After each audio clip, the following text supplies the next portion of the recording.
I'm joined now by Miss Jessica Lehnherr with the United Way of Kaw Valley. We're here to talk a little bit today about the Christmas Bureau applications, correct? That's correct. So tell me, what is going on with you guys over there at United Way of Kaw Valley? What are these Christmas Bureau applications we're hearing about? Yeah, well, this is a really exciting time. It's never too early to talk about Christmas, and no, so it is not. we are really preparing for that. Love that. Yes, so our Christmas Bureau, it's our annual program that we do every year, and that is matching individuals who financially may not be able to afford to provide a gift for their family or even a holiday meal to kind of celebrate Christmas. So we pair the individuals who are needing some support with individuals who can help.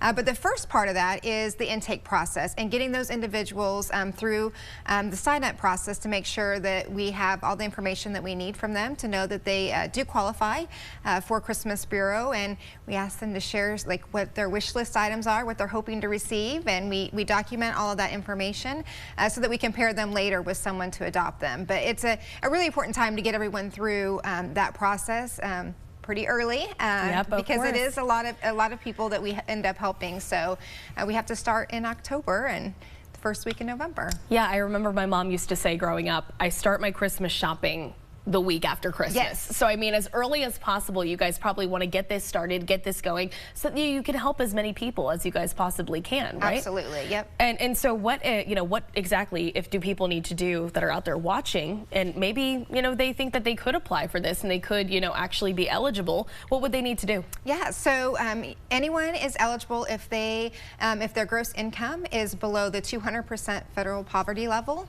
Okay. That is kind of our qualifier.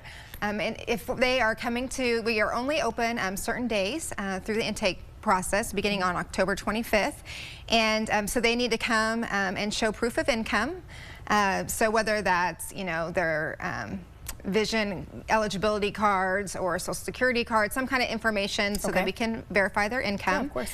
An individual that is signing up the household needs to bring some kind of form of ID so we can just verify that they are who they say they are. And then what's really, really important is they need to have a social security card or a legal document that has everyone in the household social security number. Great.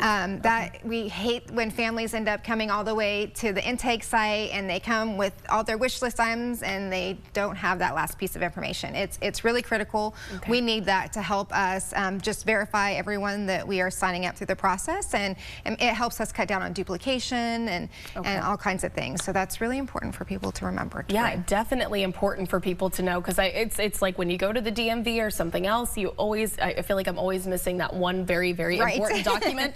And is there a way? Do you guys, I'm sure, have this posted as well on your website so people can go there if they're freaking out, they don't know if they have everything on their checklist that they need to bring with them? They can find it probably on your website too, right? Absolutely. Also, the income verification guidelines, if you're not sure what the 200% federal poverty level is, because not many people know that off the top of their head. Can't say you know it off the top of your head, yeah. But we have a grid on there so you can tell how many people are in the household and what that threshold is. So great. There's all kinds of great information on our website.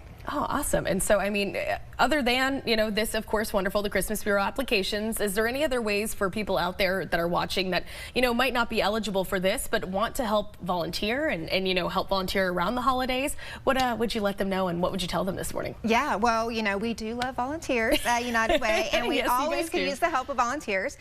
So you can go to topekavolunteers.org, and there are some volunteer opportunities for Christmas Bureau, and it will just say Christmas Bureau on that website. So you can look through there, and there's all kinds of opportunities to help us give back to the community this year. Yeah, and so when do people, need to have people that are going to be applying and would like to be a part of this? When do they need to have that done by? They need to come in person beginning October 25th.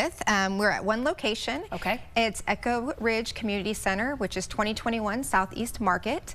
The dates are October 25th, October 30th, November 2nd, and the last day is a Saturday, November 4th. Wonderful. Okay. Hey, Jessica, we're going to have this all posted online after the show so people know exactly where they have to go and exactly what dates they need to be there at and when they need to have this done by. So we just appreciate you so much for coming out and chatting with us about it. Well, thank you so much. And Merry almost Christmas. Yes, or absolutely. Halloween, maybe I should say.